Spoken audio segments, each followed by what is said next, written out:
Super Rugby is back, but of course it's not as we once knew it. Super Rugby Aotearoa kicks off in just one more sleep's time. We've got two matches taking place, and today, the return of the Super Rugby preview show is about to get underway. Join me as we take a look over the two matches, what I think is going to happen in this quick...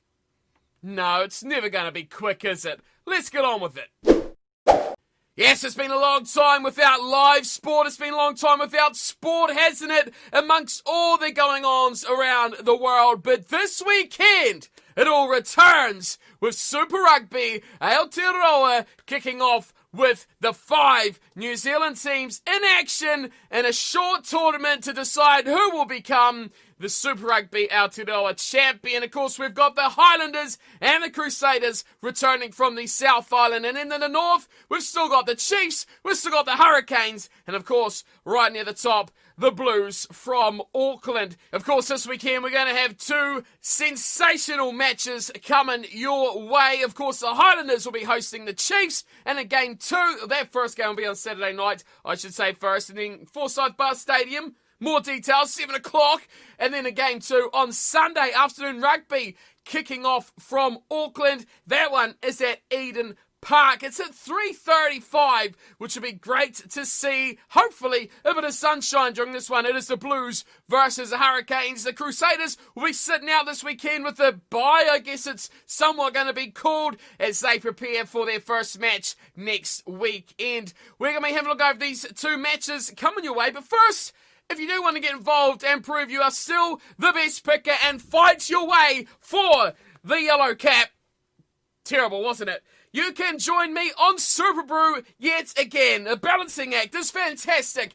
The links will be in the description. Go there, sign up, and take your claim for the yellow cap of the channel. Cornflakes Home of Rugby coming your way with more Super Rugby Aotearoa in 2020. Who would have thought we would have reached this stage? But finally, here in New Zealand, we've got fans, we've got all the things going on to return back to the normalcy of sport. And that's a big, big talking point heading into this competition. Fans, and packed houses looking like they're going to be heading their way for Saturday and Sunday this weekend. Eden Park and Forsyth Bar have had amazing ticket sales so far. So, like you guys, I can't wait to see these packed houses getting underway for this weekend's action.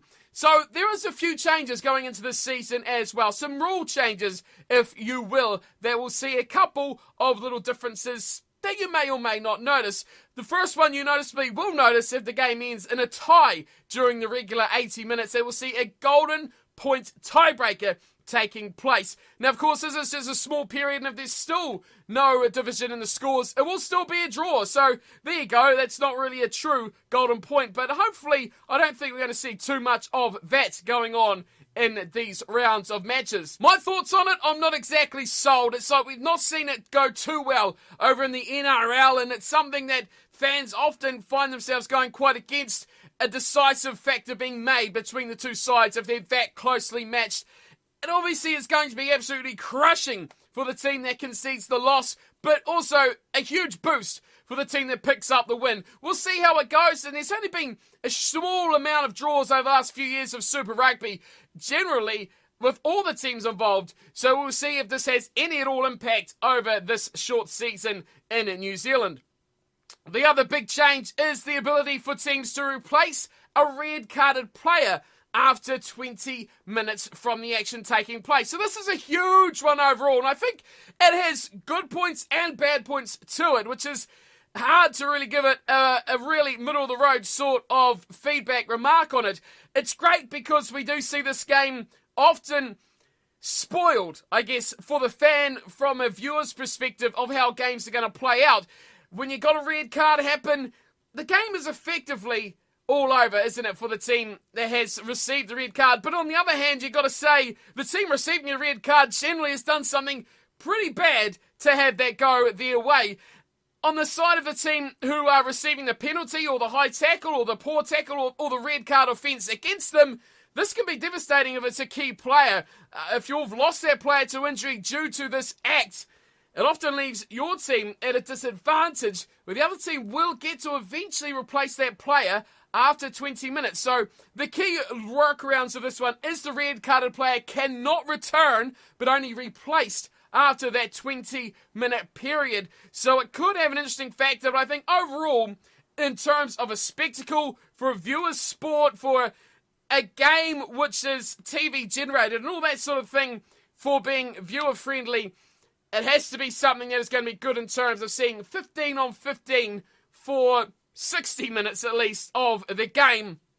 Hopefully, though, we won't see any hugely bad instances of this taking place, with some players maybe going a little bit lax on the fact of, if I do get a red card, my team won't be too badly affected. So hopefully we won't get that sort of slide of things going the way during this season. There has also been another key points for the referees heading into this new season. Big one is extra focus on the offside line. So that is something that has been pretty highly criticised over the last few seasons. So whether we're going to see a big difference in that will be interesting. Tacklers being expected to roll away immediately in the direction of the sideline will be another thing that will be focused on by the referees. Crawling or secondary movement after placing or passing will be something penalised. And finally, the ball carriers will only be allowed one dynamic movement after being tackled. So obviously that's standard rules, but something the referees are going to have extra focus on during this little season. We'll see if they are actually going to focus on this, or whether it's going to be a 1 or 2 week sort of thing, and then it will go back to normal. This is something people have complained about a lot, and I'm just interested to see if this is just something that they've come up with to say, yeah, we know what you're complaining about, we'll make it seem like we actually care, and then we'll just go back to normal when you're all into the rugby once again. Let's take a look at our 2 matches coming up this weekend. We've got the Highlanders versus the Chiefs. That is at 7:05, Forsyth Bar Stadium in Dunedin. Now, this is going to be huge, because this is a world leader, isn't it? In the first live rugby game with fans. Can you believe it? We're going to have fans at these games, which is just phenomenal to be able to say that as well for this season. Now, the Highlanders are going to have a packed crowd, a packed zoo as well behind them, and that is going to be a massive, decisive factor heading into this matchup. So, going into this one, the Highlanders very much outsiders going into this game, and rightfully so, you would expect as well, because looking at these teams on paper, you'd say that they've got to be the outside chance of coming away with this victory. But, as this week has gone by, a lot of things have happened.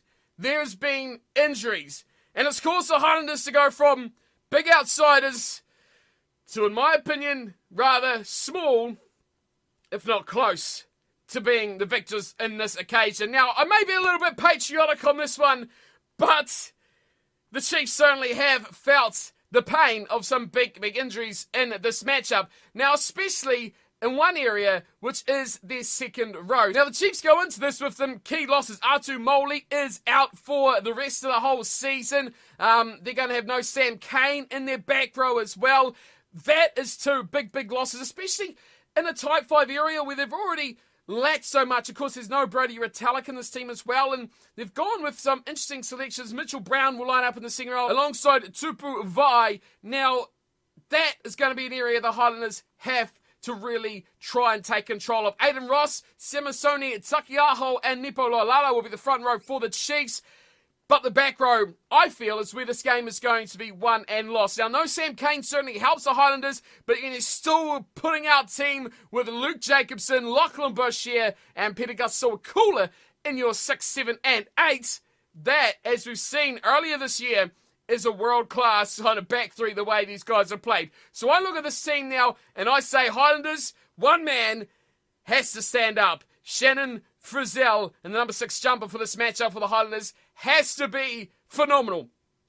He's a player who really needs to stand up and show some leadership in this pack for the Highlanders. He'll be alongside Dylan Hunt and Marino Makaeli too, who have been in good form and decent form. I think Makaeli too has been a guy who's really stood up for the Highlanders in the earlier part of the season, but we've got to see more from Shannon Frizzell. Dylan Hunt needs to reach to a higher level. He's a good player, but he's going to get outclassed if he's not at his best by these two Chiefs 6 and 7s of Luke Jacobson and Lachlan Boshier. Suakula is going to be an absolute blockbuster runner, and I can't wait to see these two number 8s clash on these two sides.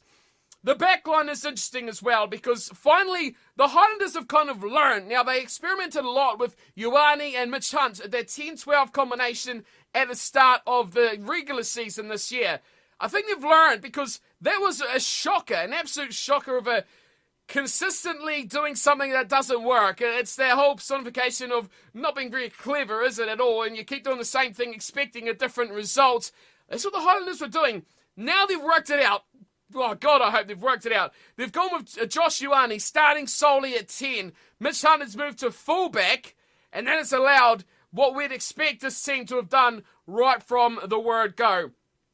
They have named a debutant in this team in the backline. Sam Gilbert will start on the right wing, and he'll be alongside Jonah Nareki, who will be on the left side. Theo Tompkinson and Rob Thompson in midfield, and of course Aaron Smith, Josh Ioane, that's your 9-10. But what is against them is, I think, a very, very good Chiefs backline as well. Brad Weber and Caleb Trask gets the nod at 10. But I think, again, it's smarts here from Gatlin and his crew, because you look at the bench and you see one Aaron Cruden, who I think will be coming on somewhere between the 40th and the 45th minute in this game. Caleb Trask, his job, I think, is to limit this Highlanders team as much as possible over the first 40 minutes. Then you bring on that hot-performing Aaron Cruden, who just killed the game at the start of the season. He comes on, takes control, and takes over this matchup. If Trask can keep this game close, they'll have the confidence that Cruden will put them ahead easily at the finish of this game. The rest of their backline, phenomenal, isn't it, really? Anton Lienert-Brown, Quinton Pius, Sean Wainui on the left wing, Sean Stevenson on the right, and of course he's back, Damien McKenzie at fullback. Now expect Damien McKenzie to take a lot of pressure off Caleb Trask and Anton Lienert-Brown as well, to do a lot of that hard work when his fly half's in trouble. That is going to be the game plan. Brad Weber is a guy who's going to take a lot of attention off Trask as well, so you know that he's going to be in pretty safe hands. But what it also brings when Aaron Cruden comes off the bench is going to be even more space for the Webbers, the Lienert-Browns, the Tapaias, and of course those outside backs who are finishers. Stevenson, lightning fast, Wainui, clever, smart, strong on the wing as well. Versatile players that are a danger. This result, I think, is going to come down to just performance. Who's going to stand up? If we get a Chiefs back row of Jacobson, Boshier, especially those two who dominate the breakdown, who dominate that loose forward play, this is a Chiefs game all day long. But if we see Frizzell stand up and really control those guys, stomp them in the mud, and lead this game from the front with the Zoo right behind him, this could be a game the Highlanders can take away. Aaron Smith, I think, is going to be at his absolutely punishing best tonight. His kicking is important. His passing is crucial.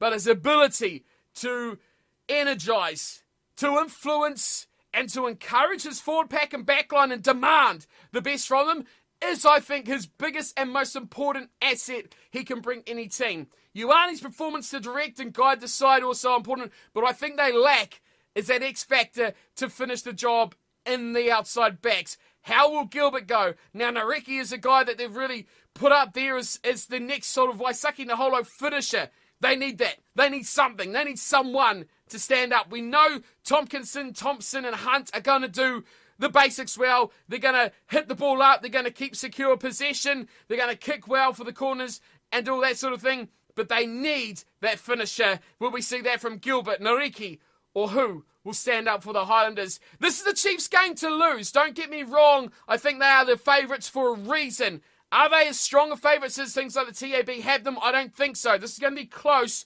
one way or another. But I feel like an upset.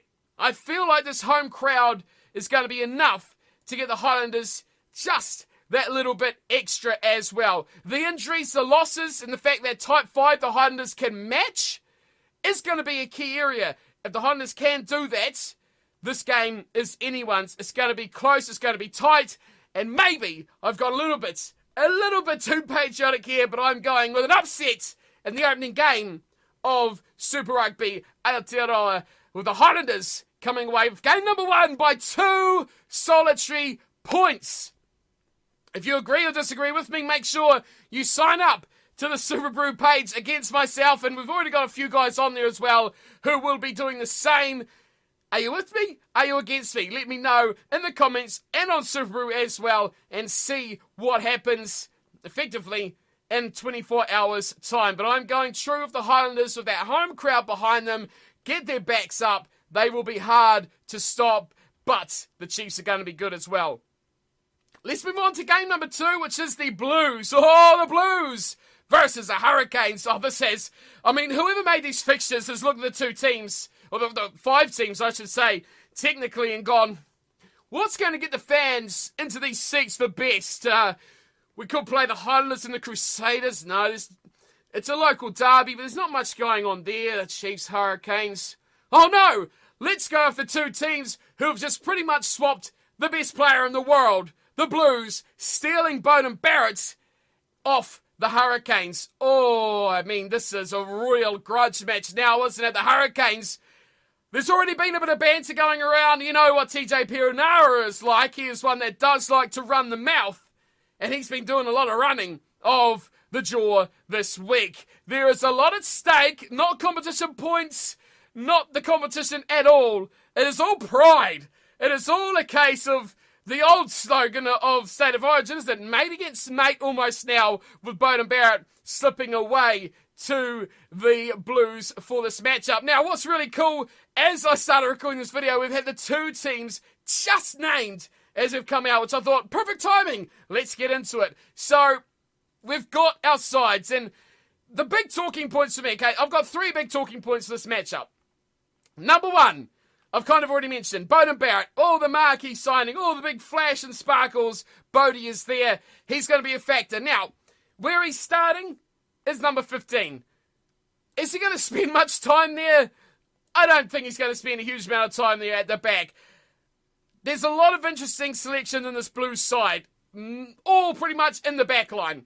Now, Beauden Barrett's key. I'll go through my 3 big factors. Beauden Barrett is the first one. Beauden Barrett versus the Hurricanes is pretty much number 2. So not only have they got the big name signing, they've got him against his former team. I've talked about that slightly already. The third, sadly, is one we won't actually see in this matchup, but it is Daniel Carter, who has signed with the Blues in the last couple of weeks. Now, this kind of took the sparkle off Beauden Barrett, but I am surprised that the Blues haven't taken advantage of the situation. Now, I talked a little bit about the effect of Aaron Cruden at the Chiefs and how you bring on that experienced finisher, the guy who knows how to close out a game and has a clear head and has the experience to not get flustered.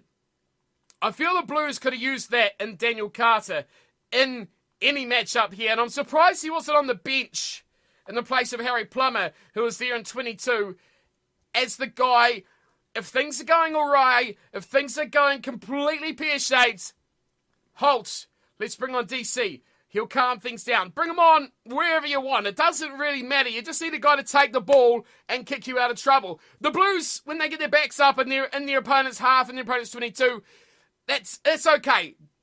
Doesn't matter how old or how young or how experienced you are. When you're on the positive, you know how to go. It's when they're under pressure that they need that calming influence. I think they missed a trick here, not having Carter in there in some capacity to lead when it all goes wrong. If it goes good from the outset, it's fine. You don't need him. Leave him on the bench. It's no big deal, but I still feel they could have done with a little bit of something in there for him at the Blues. Now, look through the rest of this team.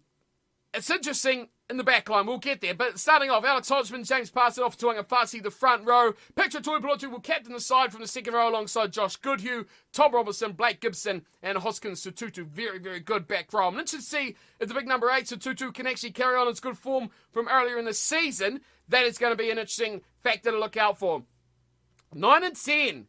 Now, Sam Nock and Oteri Black. While this was the best the Blues had to offer earlier in the season, goodness me, I hope they're learning something of Beauden Barrett and Daniel Carter, because they need to step up their game now. They have a massive amount of pressure from behind them, not only from Barrett, but they need something to develop from having Carter in this team. If Aotearoa Black can learn, if Sam Knott can learn how to work with a player of the calibre of Barrett and Carter, this could actually develop these guys to the next level. Now, the outside backs will be Caleb Clark on the left wing. Mark Talia, fantastic start of the season. Can he continue that on as well? Another one to watch out for, and Beauden Barrett will be at fullback. The centre combination, you notice I've missed out one name who you'd think is always the first on a Blues team sheet. Not TJ Faiane, he's at 12, but Rieko Ioane is at 13. The talk. There's so much talk about Rieko going, I don't want to be a winger. I want to be an outside centre, a 13, a midfielder. Blah, blah, blah, blah. Seems like he's got what he wanted here. Is this the future of Rieko? Is this where we're going to see him for the All Blacks, for anywhere like that? I mean, he's got a hard road to get a spot in there, doesn't he? In the black jersey with guys like Lau Mape in there who are trying to get through. Anton Leonard-Brown is already trudging his way and getting into that midfield jumper. There's a loss of competition there for that, not to mention the other teams who have plenty of players in there like the Crusaders and of course the Chiefs, Highlanders have plenty of talent through that area. So this is going to be interesting. He needs to perform. If he doesn't perform, I'm sorry, Rieko, but this could be a year that you fall completely off the pace. They've got some decent players on the bench as well, most notably, Kelly Tuioti is coming off the bench. I think he's a really solid replacement in this team. Dalton Papaali'i and Matt Duffy in the outside backs to come on as well. So the Blues look pretty solid. Whether they can actually convert those guys to actually perform will be the interesting factor for this matchup. But there is three pretty big things going on there for the Blues. And, of course, Rieko makes it, 4+. Now, their opponents, the Hurricanes. Oh, the poor old Hurricanes. You've got to feel sorry for them, don't you? Because they've lost Geordie Barrett as well. So they've gone with the double Barrett whammo to nothing. No Barretts whatsoever. Now, what and how do they recover from this?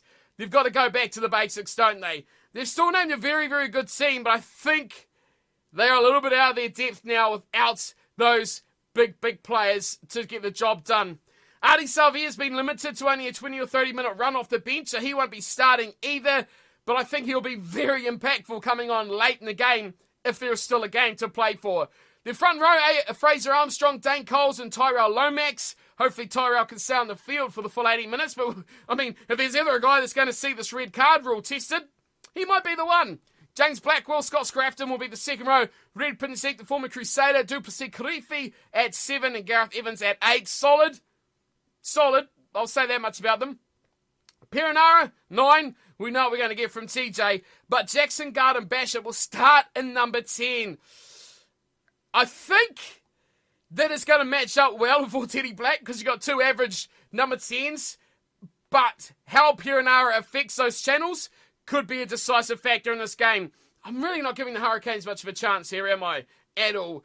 One guy, two guys, 4, 5 guys who may make a difference is 11 to 15. Now, 12-13, you got Nangela Mapi, you got Vince Arso back, combining that old firm of 12 and 13 together, the Hurricanes. Ben Lamb on the left wing, Wes Houston on the right, and Chase Tiatia coming in for Geordie, who would normally be playing at fullback. No place for Gobus van Wyk either. He's out. Wes Houston takes that number 14 jumper from him.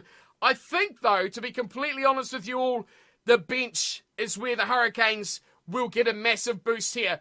Look who they got on the bench, okay? Asufa Almua is the hooker replacement, obviously. Mafaleo and Fidel, the props. Again, good experience propping front row, really all over. Replacements here. Isaiah Walker-Leary, great player. I think the second row is going to be boosted by him. Via Fafita, massive in the back row. Ardie Savea as well. Jamie Booth and Billy Proctor, just 2 back replacements. That is a really interesting factor that they've gone with the forward game for the team there. Whereas for the Blues, they've got 3 with Matt Duffy, Harry Plummer and Finley Christie, the backline replacements for the Blues. So they may give you a little bit of a hint about how the Hurricanes are going to play this game. The area I think they can get the boost of or the upper hand of is the pack. Not very Hurricanes-like though, is it? And a team that's predominantly been very backs dominated. Now, how they'll get away with it is going to be an interesting way to see it play. But both these teams have plenty of X-Factor. The thing you've got to remember about this competition is that there is no easy game. There's no Queensland Reds, there's no Sunwolves. I'm picking on teams here, which is really bad. But there's no poor games here. There's going to be no Stormers, no Sharks travelling from South Africa to New Zealand here. They can kind of get away with a little bit of a slacking off. There's none of that at all. This is going to be hardcore, top level, all the time, every weekend, no stopping it at all. Where's this game won or lost then? I think I agree with what the Hurricanes are doing. Their best chance of winning this game is in the front pack. The front row, the second row, the back row. How the replacements are going to affect the game is going to be huge. I think off the bench, Vai Fafita, Ardie Savea, any of those guys coming on, Walker Leary, massive. They are going to not only build from what the pack has already done, but it's obvious that's how they're going to play. Will that beat the Blues? It possibly could, because we know the likes of Lamb, Namapi, Aso, Hussein and Tiatia are good enough to finish chances of front football on a disorganised and shattered defence. Then I come back to leadership at the Blues. Bowden's got a big pile of Hurricane on his plate. TJ Faiani is a leader in this Blues team, but can he lead them through a Hurricane? That is going to be the question. They need to keep those performers keep going. Hoskins Tututu needs to keep that barnstorming play up. Toru Pelotu needs to continue on to be a leader of the pack. Ofa Tuangafasi has to continue building as an All Black has been before. This is close. And we talked about the Highlanders and the Chiefs being close. Honestly, I don't think there's ever going to be a game in Super Rugby Aotearoa that we're going to look at and go, this is an easy win. This is a cruising for the teams. Even if the Crusaders are going to come into this next week off the bye, and they're not going to be in a situation here where they're going to just cruise. This is going to be close all the way through. I'm going for another close one, but I am going with the home team, the Blues, to win by 4. I think this is going to be really close, and I like what the Hurricanes are trying to do and being clever and smart about how they play and where they can focus their game. But I just think the Blues are going to have their X factor to get the job finished. Bowen Barrett is going to boost this team. The home crowd is going to boost this team. The Hurricanes are going to be good, but can they finish against one of the best performing New Zealand sides from the earlier regular Super Rugby season we have seen? It's tough. I mean, I could very easily see this being a Chiefs-Hurricanes weekend of victories, but I just see the Blues are going to just get over the line. What the Hurricanes need is this game to go close to the last 10 minutes. Then I think they could win it. If the Blues get out to a good start and keep the Hurricanes at bay, it could be a game and a night for the home team at Eden Park. Well, there we go. 2 games that I've still managed to make it far too long as per always. What do you guys think is going to happen this weekend? Let me know in the comments below. And of course, don't forget to sign up to Super Brew for your chance at the yellow cap. This time, it's nicely staying on my head. It looks absolutely... Who designed caps with headphones? Some idiot. We got a chance to take your place at the top of the table as we kick off a new competition. Check it out in the comments. I hate wearing a hat with headphones. It's just terrible. And go sign up there and have your say. I will see you all next week. We have a look at another 2 games for Super Rugby Aotearoa. Thank you for tuning in and watching, as always. And I will see you guys all on Twitter as well. Don't forget to add me on there at CornflakeBTP.